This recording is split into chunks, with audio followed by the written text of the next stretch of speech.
Je m'appelle Myriam Glia, je suis originaire de Rabat au Maroc. Je me suis installée au Canada depuis le 18 avril 2000 en famille avec mon mari, mon fils qui avait à l'époque 5 ans et aussi j'étais enceinte de 36 semaines de mon deuxième enfant. Si on m'a posé la question, ce qui m'a amenée à m'installer au Canada, pour moi la réponse est très simple. Premièrement, depuis mon jeune âge, je voulais découvrir de nouveaux horizons. C'est pourquoi, à 19 ans, j'ai quitté le Maroc, mon pays natal, pour entreprendre des études en médecine à Moscou, ex-Union soviétique. Et par la suite, quand j'ai terminé en 91, je suis allée en France, j'ai fait une spécialité en médecine du travail et d'ergonomie. Pourquoi le Canada? Parce que le Canada est un pays où il fait bon vivre et travailler. En fait, le Canada serait l'un des meilleurs pays où vivre en termes de qualité de vie qui est mesurée par la stabilité économique, politique et qualité des systèmes de santé et d'éducation. J'ai choisi, on a choisi ensemble, en famille, Montréal, parce que c'est une ville qui est multiethnique, sécuritaire, cosmopolite, 50% bilingue. Les établissements d'enseignement sont de très bonne qualité et le coût de la vie est beaucoup plus abordable si on le compare avec d'autres villes en Europe, que ce soit comme à Londres ou à Paris. Et c'est la qualité de vie que mon mari et moi voulons offrir à nos enfants.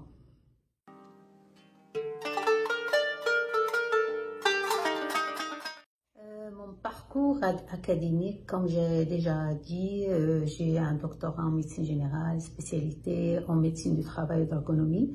Quand je suis arrivée au Canada, j'ai repris des études, j'ai fait un bac qui est équivalent d'une licence en sciences au Maroc et j'ai fait un master, une maîtrise en gestion et développement organisationnel. Avant d'arriver ici au Maroc, c'est sûr, j'ai travaillé dans le domaine médical. J'avais mon cabinet privé à Salé et je travaillais en même temps dans des sociétés comme médecin de travail et d'ergonomie. Ici au Canada, quand j'ai terminé mon bac, j'ai commencé à travailler comme clinicienne au CHUM, Centre universitaire de Montréal. Et ensuite, j'ai complété ma maîtrise et j'ai occupé par la suite plusieurs postes de gestionnaire au Centre universitaire de santé et des services sociaux du nord de l'île. Donc, j'étais chef de département de médecine, j'étais chef des physiothérapeutes, ergothérapeutes, travailleur social. J'étais coordonnatrice de 2 centres d'hébergement de 404 lits. Puis, on m'a approché pour un autre poste à l'hôpital comme chef de service des activités de remplacement et séjour hospitalier. Depuis maintenant 3 mois, j'ai changé de travail pour aller travailler au CEUS, l'ouest de l'île. C'est dans un centre comme gestionnaire responsable et je gère 256 lits. Sous ma responsabilité, j'ai 5 chefs de service. À part mon parcours professionnel, moi j'aime faire tout ce qui est social, je pratique du sport. D'ailleurs, jusqu'à date, je fais du karaté traditionnel. J'ai débuté avec mon fils, le plus jeune, qui a maintenant 21 ans. Je suis rendue déjà à la ceinture noire, 3e dan. Et pour le social, avec mon ami Asma Boutaleb, docteur Boutaleb, on a créé ensemble en 2011 une association qui s'appelle l'OMSEF, Organisation maroco-canadienne de la santé de l'enfant et de la femme. Et on faisait des missions humanitaires médicales au sud du Maroc. À date, on a fait 11 missions. de 2011 à 2019, mais en 2020, on n'était pas capable à cause de la pandémie de la Covid. Mais dernièrement, on a fait une action humanitaire, c'est qu'on a collecté des vêtements d'hiver, 700 kilos. Qu'on va envoyer cette semaine au sud du Maroc, dans les régions montagnères, où le climat, où il fait très froid, climat très rude, et ça va être pour bientôt, Inch'Allah.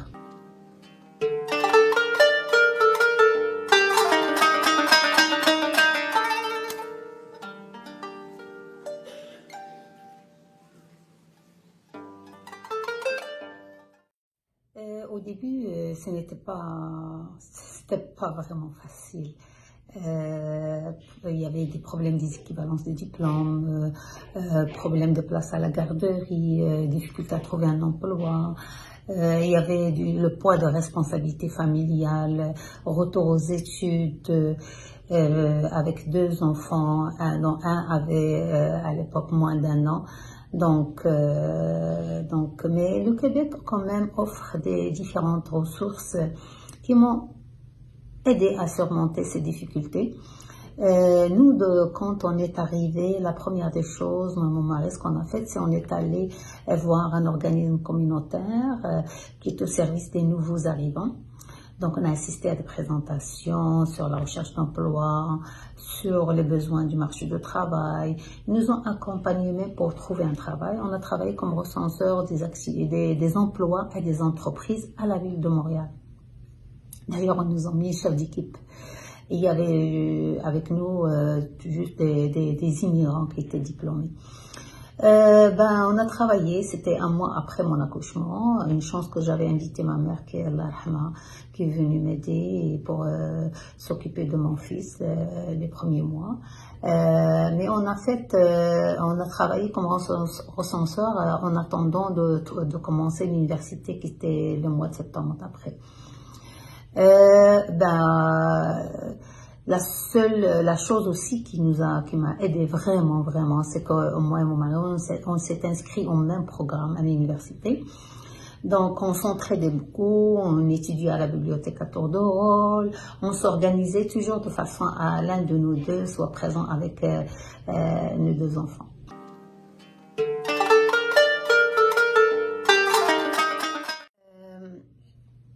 La réussite d'un parcours d'intégration dépend beaucoup des efforts déployés et de la capacité d'adaptation dans la société québécoise.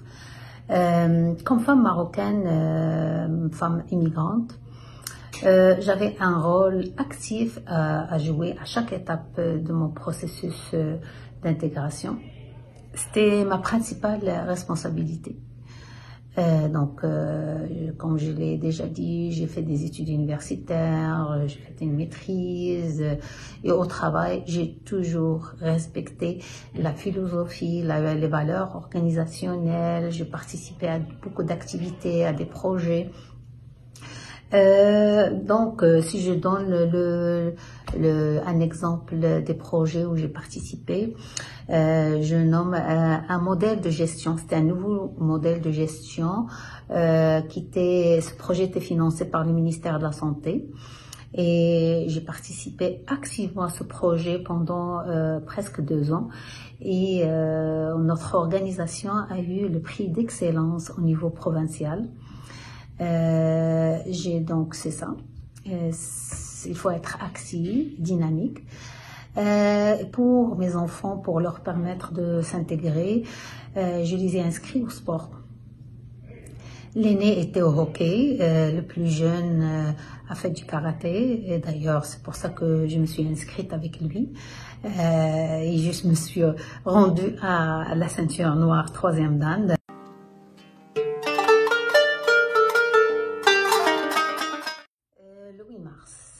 Que représente le 8 mars? Tout d'abord, il faut le définir, c'est quoi le 8 mars? Le 8 mars, c'est la journée internationale de la femme qui est née du mouvement syndical, qui est devenu un événement annuel reconnu par les Nations Unies depuis les années 70.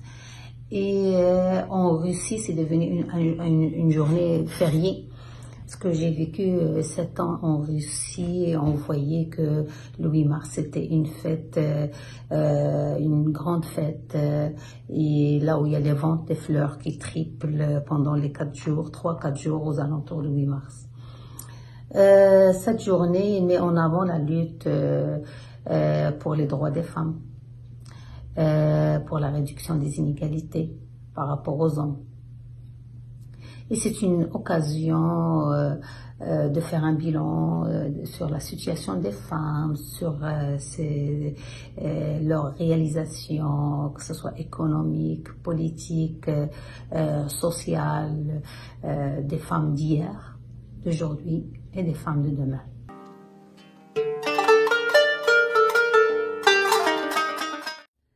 Pour ce qui est de la l'égalité entre les hommes et les femmes, les droits de la femme et la place que la femme occupe dans nos sociétés, je pense qu'une journée n'est pas suffisante pour aborder ce sujet. Mais je citerai comme exemple mon pays natal, mon pays d'origine, le Maroc, et mon pays d'accueil, le Québec. Le Maroc est l'un des pays de l'Afrique qui s'est le plus développé au niveau de la situation de la femme. Sur la scène externe, en dehors du foyer familial. L'histoire en est la preuve, c'est que en quelques décennies seulement, et je parle du temps de nos grands-parents, la femme est passée de la femme au foyer, à l'étudiante, diplômée, à l'occupation des postes dans le marché du travail, qu'autant qu'entrepreneur, ce qui a boosté l'économie du Maroc. Le Québec, c'est la province du Canada, l'un des pays les plus avancés au monde en termes d'égalité des sexes, des droits de la femme. Et la femme étant extrêmement impliquée dans la société à tous les niveaux. Et vivre au Québec, que ce soit pour les autochtones, les Québécoises de souche, ou immigrantes, c'est un moyen pour elles d'assurer un avenir serein, avec tous les droits et responsabilités qui sont attribués aux hommes bien sûr, mais cela ne tient qu'à sa volonté de réussir. Ceci dit, on a beau dire l'égalité des sexes n'est qu'un mirage, mais il reste du travail à faire. Les femmes au Québec sont toujours victimes de discrimination systémique. Je citerai juste un exemple au niveau de la sphère économique. À travail égal, salaire égal, ce n'est pas vrai au Québec. Les femmes reçoivent seulement 70% du salaire que reçoivent l'homme. On vit toujours avec les reliquats des rôles traditionnels.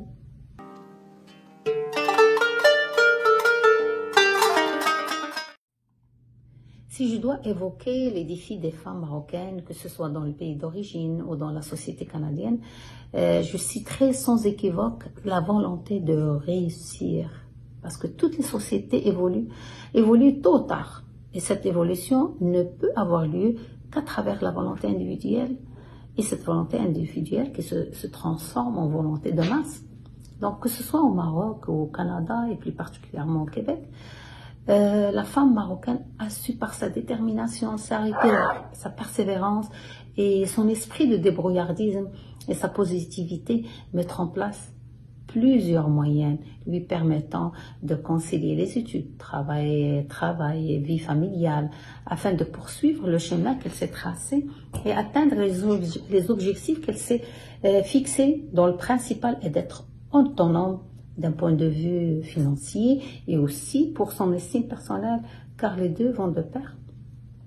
Elle vise le changement, refuse le rôle précaire de la femme au foyer qu'on lui a imposé dans les générations antérieures. Et la femme marocaine, depuis quelques décennies, a connu une avancée extraordinaire.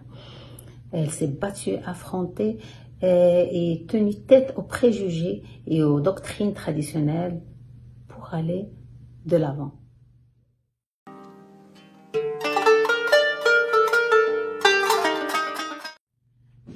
message que je peux donner aux femmes du monde, aux femmes jeunes, la source d'autonomie, l'épanouissement et la réalisation de soi passe par le travail. Le travail est l'un des piliers de la réussite au féminin. Je suis une femme et je suis fière de l'être.